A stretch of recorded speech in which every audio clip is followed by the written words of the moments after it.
Andres Bonifacio. Si Andres Bonifacio ay ipinanganak noong Nobyembre 30, 1863 sa Tondo, lungsod ng Maynila. Ang kanyang mga magulang ay sina Santiago Bonifacio at Catalina de Castro.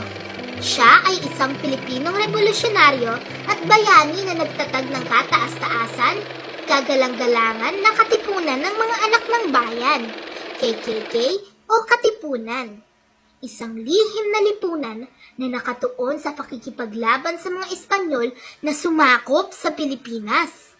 Siya ang isa sa mga unang nagkaroon ng malinaw na pananaw sa kung ano dapat ang Pilipinong bansa. Siya ay kinilalang ama ng himagsikan at Rebolusyong Pilipino at kilala sa tawag na Supremo. Si Bonifacio ay hindi ipinanganak na mahirap.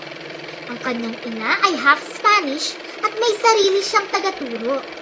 Ngunit, hindi naging madali sa kanya ang buhay nang pumanaw ang kanyang mga magulang noong 14 na taong gulang siya, dahilan upang magtigil siya sa kanyang pag-aaral. Sa kabila ng kanyang kakulangan sa formal na edukasyon, tinuruan niya ang kanyang sarili na magbasa at magsulat sa wikang Espanyol at Tagalog na naging dahilan upang makakuha siya ng trabaho bilang clerk messenger sa isang kumpanyang Aleman. Sinasabing interesado si Bonifacio sa klasikong kanluraning rasyonalismo at mahilig magbasa ng mga gawa ni na Victor Hugo, Jose Rizal at Eugene Sue. Siya ay nagkaroon ng isang malalim na interes sa pagbabasa ng mga libro sa French Revolution at ang mga buhay ng mga presidente ng Estados Unidos, dahilan upang makakuha siya ng isang mahusay na pag-unawa sa mga socio-historical na proseso.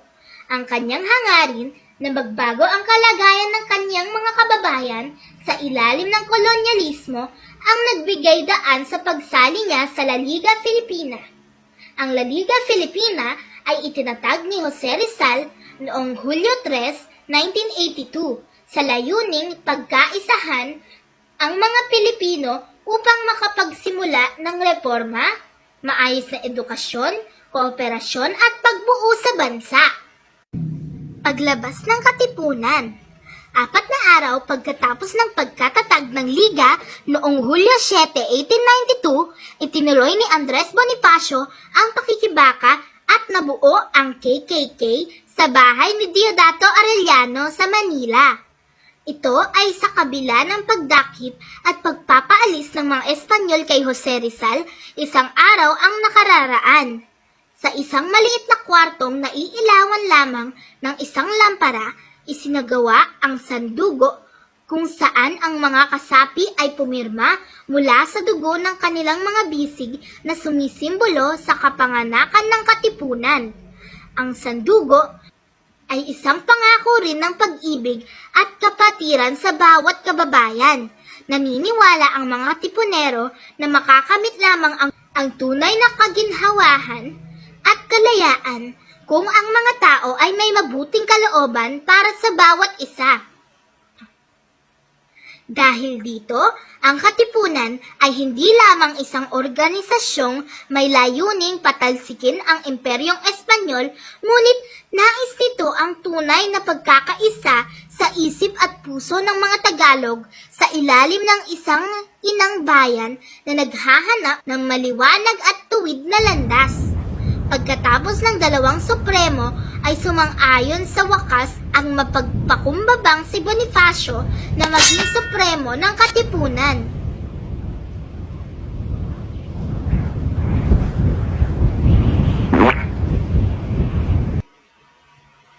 Ang sigaw ng Caloocan. Natuklasan ng mga Espanyol ang Katipunan noong Agosto 19, 1896. Nakatakas si Bonifacio at marami pang mga Katipunero sa Manila mula sa paghahanap ng mga Espanyol at humantong ang kanilang pagtakas patungo sa isang baryo sa Caloocan, Balintawak. Armado lamang ng bolo, sibat, paltik at ilang mga lumang Remington rifle,